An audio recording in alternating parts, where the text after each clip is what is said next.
School's out for the summer to be sure, but new security is going in for Green Bay schools. Fox 11's Kelly Schlicht shows us what's going in and the tragedy that prompted them to act.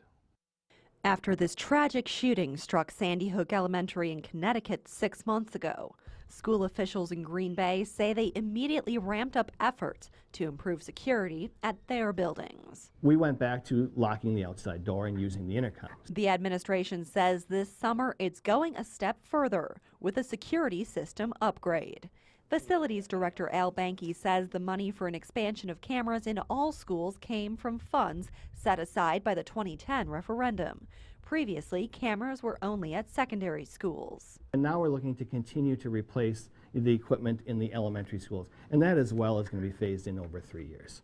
Administrators say security cameras like this one that was installed this week at Elmore Elementary and buzzer systems like this one are a good first line of defense, but it all comes down to staff response.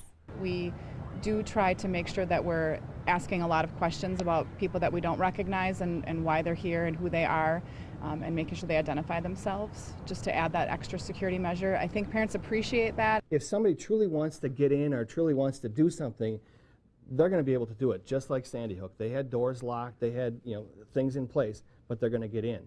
What we really need to do is provide those relationships between staff and students so that if somebody does hear something, and let's face it, in most cases they do hear something, that they're able to report it. District officials say faculty and staff emergency training begins in August.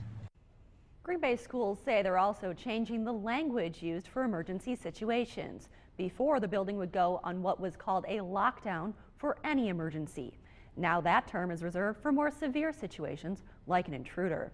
And the term secure the building will be the code for medical situations. Tom?